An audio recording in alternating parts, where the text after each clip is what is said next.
বন্ধুরা, ধরুন 2010 সাল চলছে, আপনার বয়স 30 বছর। তখন হাতে হঠাৎ 10 লাখ টাকা এসেছে, হয়তো পিএফ থেকে বা জমি বিক্রি করে, বা হয়তো বিয়ের গিফট মানি জমে গেছে। আপনি তখন ভাবলেন এই টাকা কি করবেন। তখন আপনি মিউচুয়াল ফান্ডের কথা জানতে পারলেন, কিন্তু ভাবলেন আরে রিস্কি, থাক। কিন্তু কিউরিসিটিতে 10 লাখ টাকা একবারে ইনভেস্ট করে দিলেন। টাইম পেরিয়ে গেল 1 বছর, 2 বছর, তারপর ধীরে ধীরে 1 দশক। আপনি কাজ করছেন, সংসার চলছে, মাঝে মাঝে মনে পড়ে ওই মিউচুয়াল ফান্ডে তো কিছু টাকা দিয়েছিলাম। কিন্তু আপনি জানতেন ইকুইটি মিউচুয়াল ফান্ডে কম্পাউন্ড ইন্টারেস্ট কাজ করে। যত বেশি সময় যাবে তত বেশি রিটার্ন আপনি পাবেন।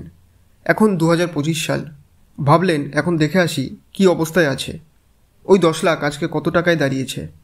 মিউচুয়াল ফান্ড মানেই বাজারের ওঠানামা, ঝুঁকি তো আছেই, কিন্তু যারা লং টার্ম থাকে তারাই জানে।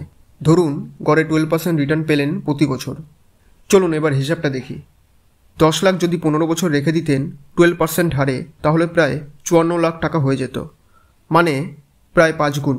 কোনো ট্রেডিং না, কোনো ডে ট্রেডিংয়ের টেনশন না, শুধু সময় আর কম্পাউন্ডিং। প্রথম কয়েক বছর সামান্য টাকা বাড়ে, কিন্তু পরে যত দিন যাবে স্নোবল এফেক্টের মতন কাজ করবে। যেমন বরফের বল গড়িয়ে নামলে ছোট বলটা শেষে পাহাড়ের নিচে এসে বিশাল হয়ে যায়, ঠিক সেই রকম। এখন ধরুন আপনি এমন একটা ফান্ডে ইনভেস্ট করলেন যেটা 15% রিটার্ন দিল 15 বছরে, তাহলে 10 লাখ টাকা হয়ে যাবে 81 লাখ টাকায়। আর যদি ভালো কনসিস্টেন্ট ফান্ডে 17% রিটার্ন পেতেন, তাহলে 10 লাখ টাকা হয়ে যেত 1,05,00,000-এরও বেশি। এখানেই অনেকে অবাক হয়, কারণ প্রথম 5 বছর হয়তো টাকা বাড়ে 15 লাখ পর্যন্ত, কিন্তু শেষ 5 বছরে শুধু কম্পাউন্ডিংয়ের পাওয়ারে সেটা হয় 60 থেকে 70 লাখ। এটাই হলো পেশেন্সের লাভ। ধৈর্য না থাকলে কেউ এই ম্যাজিক দেখতে পায় না। এই স্টোরিটা শুধু টাকার নয়, এটা মাইন্ডসেটের গল্প। অধিকাংশ মানুষ 2 থেকে 3 বছরে মিউচুয়াল ফান্ড থেকে টাকা তুলে নেয়, কারণ মার্কেট পড়ছে। কিন্তু মার্কেট তো সবসময় ওঠানামা করবেই। যারা থেকে যায় তারাই আসল কম্পাউন্ডিংয়ের ম্যাজিক দেখে।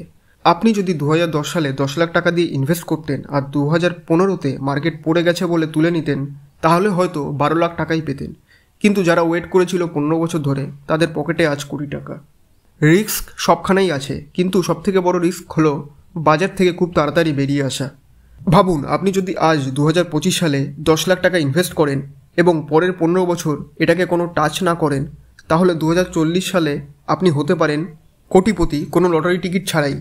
আর মজার ব্যাপার কি জানেন? যদি আপনি ওই টাকা ব্যাংকের ফিক্সড ডিপোজিটে রাখতেন, 15 বছরে পেতেন 21 থেকে 22 লাখ টাকা, তার বেশি না। এই যে ফারাকটা, এটাই হলো পাওয়ার অফ কম্পাউন্ডিং। আপনি সময়কে বন্ধু বানান, টাকা আপনার জন্য কাজ করবে। আর আপনি যদি তাড়াহুড়ো করেন, টাকা আপনার থেকে পালাবে। এই গল্পটা যদি আপনার ভালো লেগে থাকে, তাহলে একবার ভাবুন আপনার নিজের 10 লাখ আপনি কোথায় রাখছেন। ঝুঁকি থেকে পালাবেন, না টাইমের ওপর বিশ্বাস রাখবেন? ভিডিওটা ভালো লাগলে একটা লাইক দিন, কমেন্ট করে জানান আপনি কত বছরের জন্য ইনভেস্ট করতে চান।